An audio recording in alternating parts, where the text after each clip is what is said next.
I'm coming to all of you, my friends in London today, to let you know, and dear Bishop Maps, I am coming to the UK in 2015. I know we were supposed to come in November, could not do it, but I am coming guaranteed. I want to be with you, dear Bishop. I want to be with your people and the people of London and the people of the UK, because I believe God Almighty has ordained that I come and minister to the people in the UK. Expect your miracle. Never give up, because the God we serve has promised us that if we agree, if we stand fast, our miracle will come. I am so excited that I will be in London for a powerful crusade, and I'm looking forward to being with you. And let's believe God together. Let's be all prayed up that signs and wonders will take place. The sick will be healed and souls will be saved for the glory of our precious and wonderful Lord Jesus. Again, thank you for understanding. Looking forward to seeing you with great excitement. Benny Hinn is coming to London. He invites you to join him to hear the life-changing Word of God, experience the presence of the Holy Spirit in worship, and witness Jesus' miraculous healing power. Oh, hallelujah, Jesus is good, and He's healed me. Your life will be impacted at the Dominion Center on Sunday and Monday, May 3rd and 4th at 6 each evening. Join Benny Hinn for these great London miracle services. Call or go online for more information. He'll see you there. Are you short of cash? Don't worry about money when it comes to unanticipated outgoings, emergencies, or household expenses. AdAge Credit is the solution. We eat what you eat, dance what you dance. We live in your community. We speak your language. That's what makes us one of you. Tell AdAge Credit what you need. We understand your problems, especially when it comes to cash issues. From time to time, we do need extra money for things we need. For example, a broken cooker, a fridge, a new sofa, or money for school uniform. Travel paying bills, fridge, cooker, or washing machine not working, car not starting, need repairs. When the bank say no, we say yes. Apply now for up to £300 for the first time. We are more than a credit company.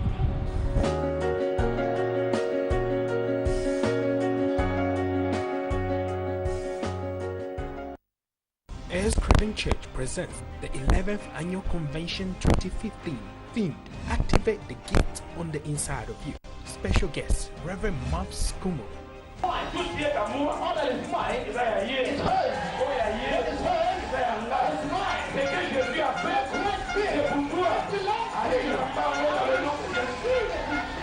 Pastor T.T. Mwaka.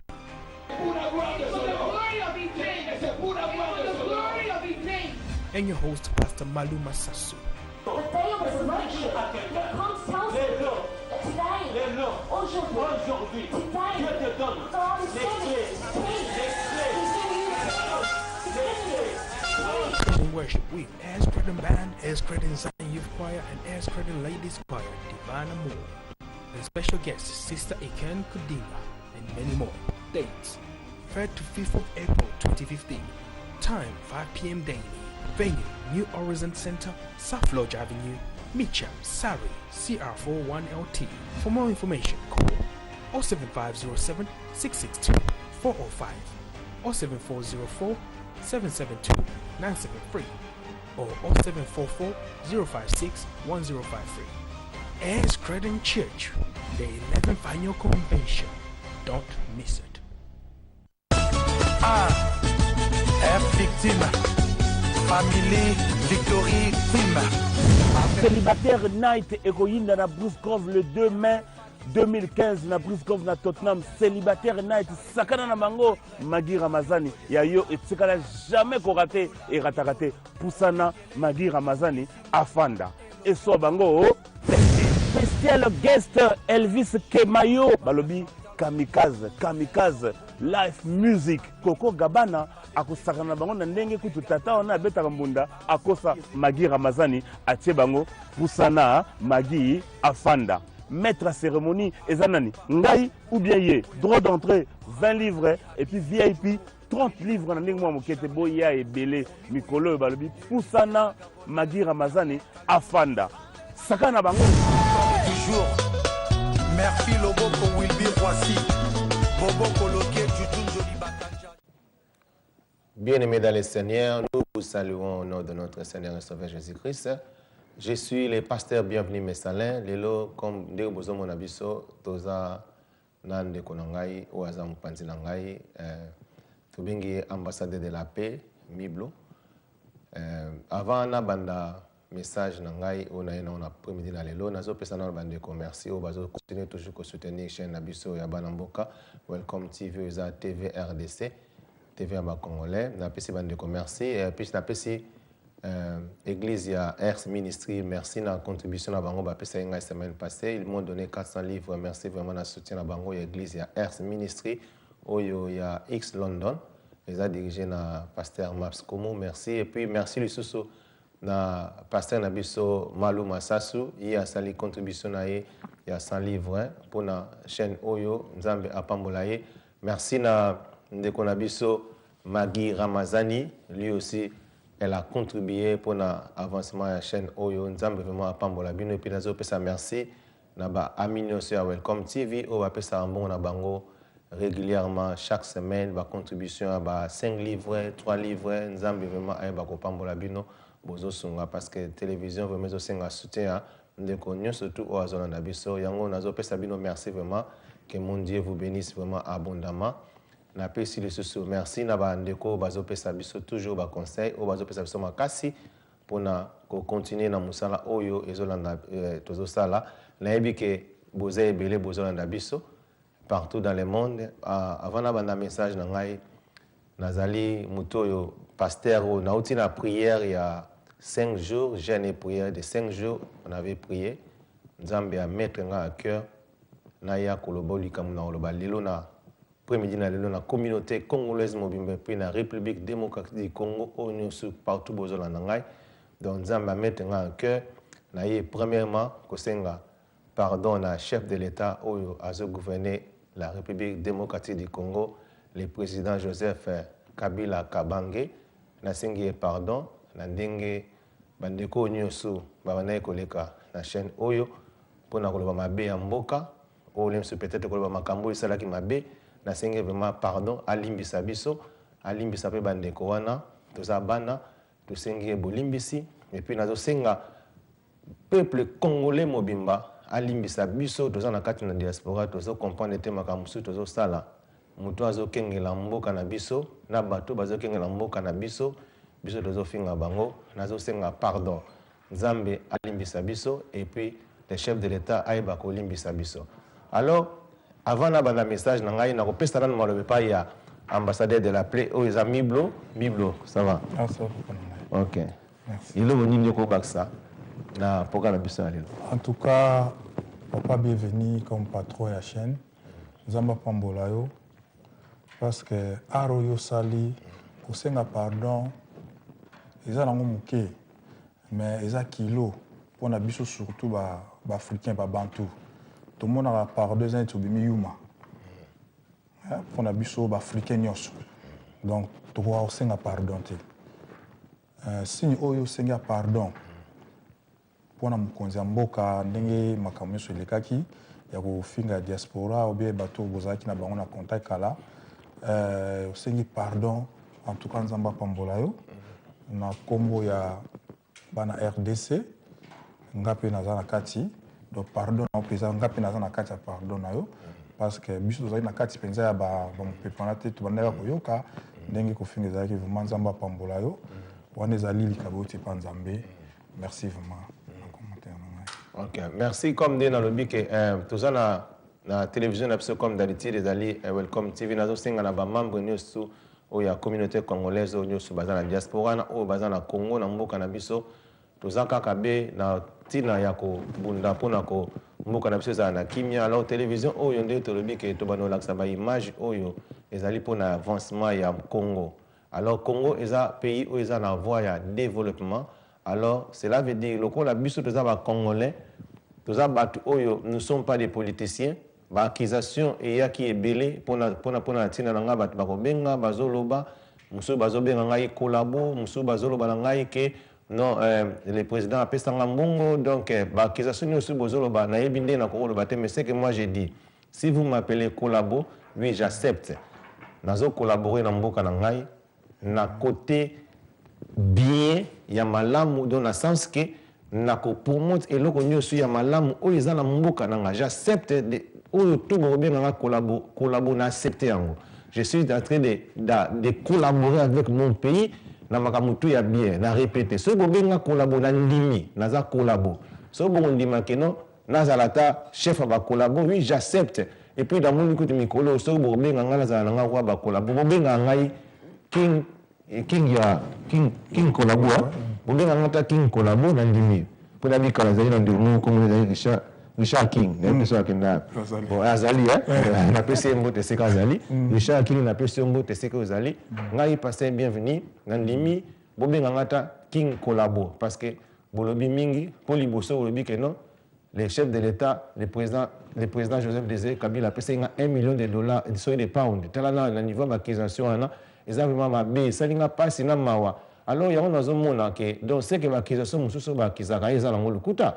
Pour comment se fait-il besoin de likambo écoute c'est impossible. C'est que besoin qu'on imposer et puis il y a des gens ba bazana ba preuve. Aux hommes à niveau oyo na ko linga te na za entouré na bata modèle ndingwana. Yo poison que des comment la lettre na la lettre awa ba lobi manga 1 million simbite na la lettre awa na muta komi na za na kombo na yetu maka mutu ezali na on peut ça peut partir na yo okende ko kabola pe pa bato.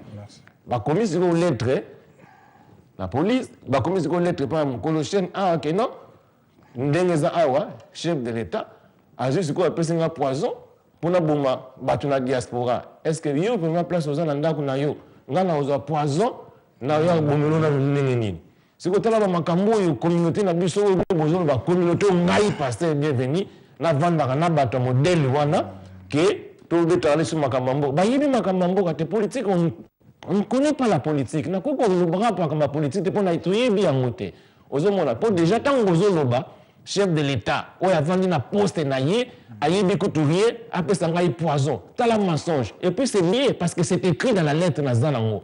Preuve. Et puis tu as comme na yé, aza combattant, avec lui kaza chef va combattant. T'as la nini bozo bébé ça combat. Combat zo beba, chef va combat nani. C'est quoi combat on peut zoba, c'est pas ça combat nani. Mais pas bien na katiote. Au moins les autres mercenaires FARC, armée na biso, sont des guerriers. Bangonde bazaki na combat na 1-23. Ah tous na kati mboka Angleterre. Ils na ba norme nango, ils na ba loi nango, ba lobi ko bundate, ko betate, ko fingate, sala eza malam. Donc kombe zanet na chopwa. Yo résister non? Résister. Mais awa tozo bunda na nani?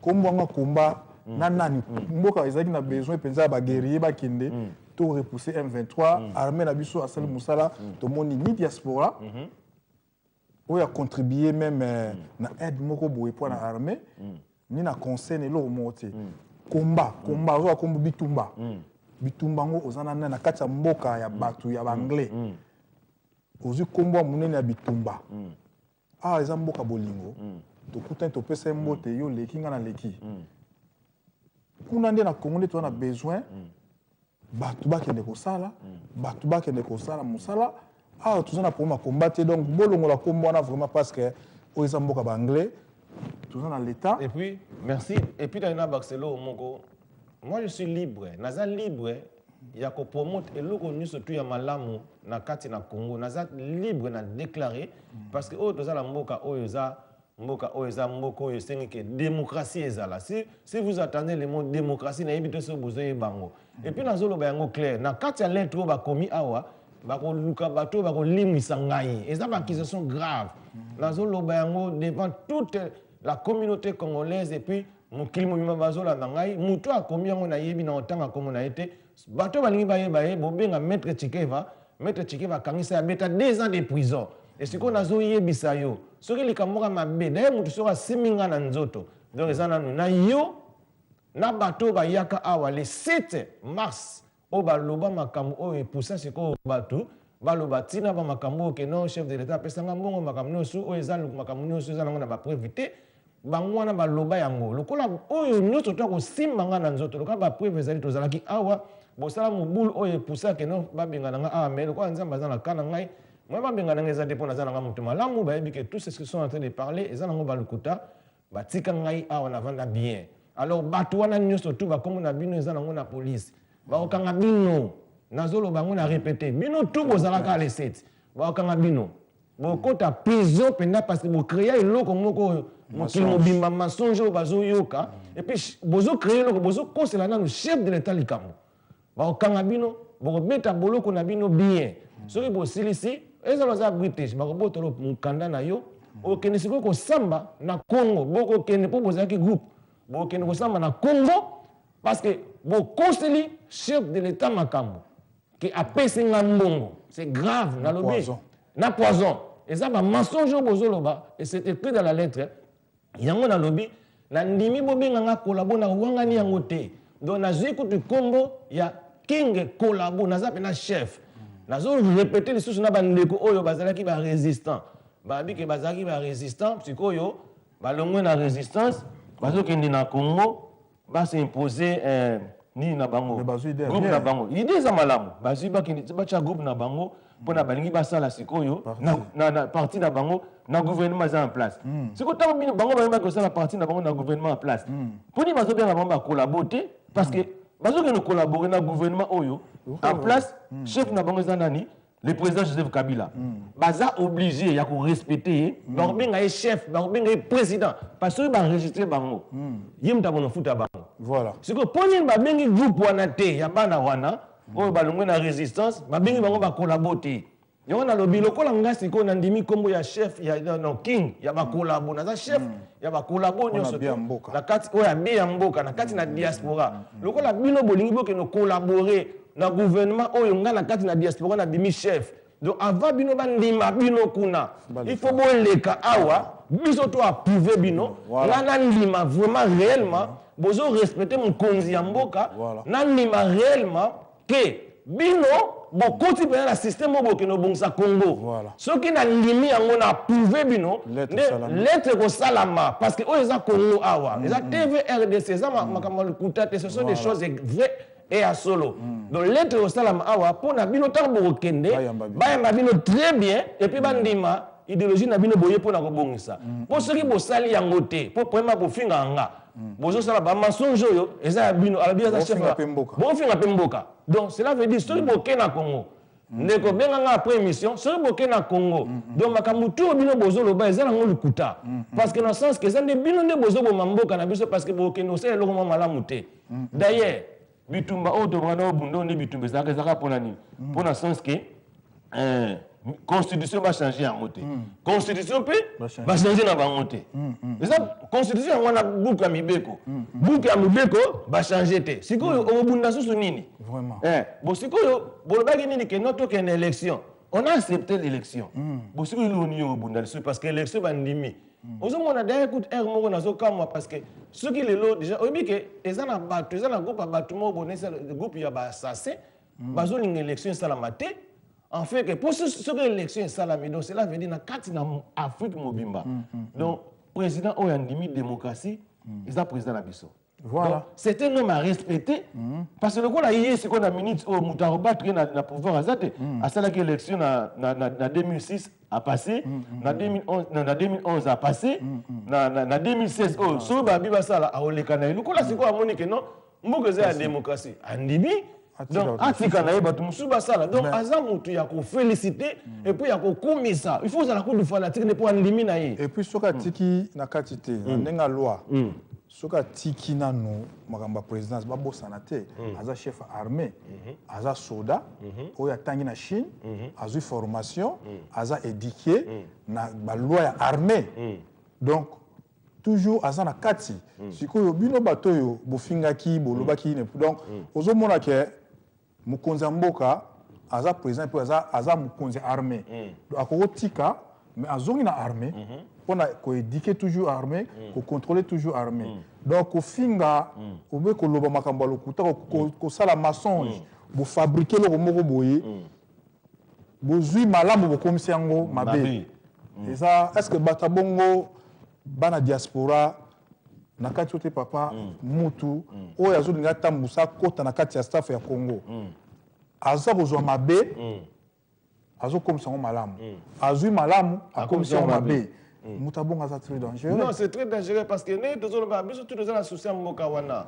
Moi je suis pasteur dans un associé mboka wana. Bible lobi na biso prier pour les autorités de votre pays. Amen. Donc cela veut dire il faut que bonde la pona autorité ya mboka na bino. Même na mboka tozali awa, place masolo ezali. To bonde la pona mboka wana. D'ailleurs écoute, eza na slogan elobaka. Sona bien en anglais pour le temps que ba balobango God save the queen. Balobango donc les slogan ça mutunu faut amesa nango pona olobaka non. Nzambe batela queen oya mboka oyo. Donc c'est que biso tozana droit pe ya koloba Nzambe batela président na biso Congo oya Congo le président Joseph Kabila parce que azo batela mboka na biso il faut biso to bondela kapona tina na ye Nzambe apesa ye sagesse apesa ye pe mayele aluka bato ya bien oya ko travailler na bango. C'est ce que nous devons faire parce que étant que muto zo raisonner Bible zo na biso priez pour vos ennemis. Bible lobi aimez vos ennemis. Donc cela veut dire muto zo batela mboka donc ba bondela kapona ye donc cela veut dire bazala pour mutwana parce que so batela mboka na ndenge ya malamu parce que ça na bamakambo seleka na Congo quand net tozoloba wa ezala nango baloba be donc bakoseli mutu makambo elatami nango bongo pourtant net bamakambo bazokosela yeke non apesi ngambongo asali bo pourquoi parce que na décider ngamo na vandi na bikete a na chaîne o makambo ko finga eseli donc ko finga ni pasteur ni frère ni mboka na yo ni chef de l'état on eza droit na ngai puis papa na mona ki na kati na mona ki film la na Goma pona ki batu musu baza ko koloba mabe na mona ki film na Goma o baza ko violer baza ko boma mais na mona ki film na Goma batu bayambi maman Olive batu baza ko CPA et puis batu baza ko voyager na Goma presque avion avion ba compagnie privée avion et voyager chaque jour qui ça Goma na éviter ceux qui va avion longo vraiment ba to loba et ça so ndenge na Goma parce que Goma eza na kimia police azana armes ali na éviter na ki niveau ba sécuriser frontière ndeko ozobenga naza live benga na téléphone tato ocha ligne obio benga après ça c'est des distractions yana bike et puis ne tozoloba wa tozana batu tozana batu oyo bazo supporter vision basé belé amen donc vision nga na zui eza la bateau bazo supporter basé belé siko bateau bazo supporter ngote baza bateau ya malamu pété ce sont des bandits des assassins des sorciers parce que nazo yebisa yo comment se fait-il et loko ya malamu ya mboka yo lingi balakisa yango te est-ce que yo so mwana na kati Angleterre balakisa salité mo bona kati akine na télévision na BBC baso na sa place mo porte na kine za la raté bo so nga na poni na la sa développement ya mboka ndenge nini bazo bongisa banzela ndenge nini bazo bongisa ba port et puis bazo luka basala chemin de fer na Kisasa ti na Éthiopie siko it batre et ndenge na siko wuti na gouvernement en place siko loko biso do vandi na Congo président de la République ya kala 32 ans na pouvoir azoka idée wana ya kosala chemin très wana te siko basala tuer à partir de Congo tina Éthiopie siko to se pena biso ne loko wana te et puis lo bazo bosala Congo eza mboka ya munene on a plus de 69 millions d'habitants oyo mutu moko po azwa bango a changer bango eza pasi tala ku ndenge ngamonde na za awa soki toza soki 60,000 awa soki 1000 awa tande tozokoka na te parce que ma mentalité c'est différent Belgique écoute on a 80 fois Belgique écoute na Congo imagine toi un pays oyo Belgique écoute à 80 fois siko mboka na ba bonsango na 50 ndenge mboka na siko bonga ndenge ni ka rapide pour Belgique écoute à 80 fois et puis la France écoute à 30 combien de fois France c'est lelo problème na bango social ba koka bonsango te ti lelo France eza na poto problème social bazo kokaté les gens souffrent en France siko soki biso ba doit souffrir na Congo ba doit souffrir problème parce que mboka za munene nyo tala bakenda na makamale malembe ba continue nzela ya transport pour na bon c'est la voie de développement dans sens que mutaruta province a solo biloko ayi na kati nango na Congo bien na Kisasa bien bazo bon ça ba élevage bazo bon ça ba agriculture to lingité 17 entrepreneurs il y a allemand qui na Congo pour la agriculture. Élévation bonga. Donc ba bungisa na banzela. Kasi na ba bloco to bano batang. Nzela po kolia. Nzela po kolia. Donc mutazuma yele siko mayele ngo ko la pina biso ba diaspora. Oui, il y a des combattants. Et belé baza la vision ba na vision nanga. Mais belé bazo ka kuba leka ba no funa futa bango. Mais na futa bino ndenge ninga na mbongo to ya futa bato. Si vous avez kasani na zana mbongo, vous n'avez pas défendre ba kasani na mbongo. Donc mentalité congolais ke na kaka mbongo. Donc na kati na bango bazo ba mususu bazo comprendre. Bazo comprendre balobi les problèmes na Congo, ce n'est pas les présidents, c'est les systèmes. C'est le système qui est en place. Ba yebi na bango, ba comprendre. Mais le problème c'est que ça que le ko nga siko na lingi buzo baté. Donc le ko nga siko na comprendre bazo ba kete, ceux qui bango ba lingi ba na idéologie yanga. Donc il faut que nous fassions bango pour la idéologie. Nous avons fait des binondi passé. On va répéter que tous un embargo aussi la qualité. Na discours Lumumba.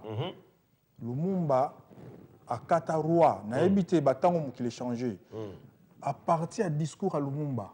Ceux qui baye baraté, ba beta biso embargo. Et aussi la qualité. 50 ans d'embargo. Kalamu tous pas toujours traiter problème. Donc ba contrôler biso parce que discours à Lumumba, il y a un de ça là qui est développement Congo. Et comme on a difficulté. Et comme on a difficulté. Voilà. Tant qu'on a racisme, mais makasi. Donc il y a un télémi au quartier roi. Ata lelo qui est roi be queen anga yoko kati. Mais na be tonzo bima libanda. Oza na droite et puis et puis le retour. Donc tout musika. Tout qui est bien. Et ça c'est maintenant. Même dans l'année discours il y a Cameroun à la télévision, on a dit que non, on a bango bazo qui na voie ya développement et pourtant baza déjà développé. En Angleterre. Parce que tant que biso tozo kene na voie ya développement, les Congolais ba lingi loko wana ti. Yango ndeko nanga Congolais. Il faut la muka, ko la muka zake premièrement, tous à la bateau vraiment, il y a ba prière parce que Bible zo bango bien et le bien on a 2 Chroniques chapitre 7 verset 14, la Bible est en train de parler de Batu Oyo, si mon peuple, sur qui est invoqué mon nom.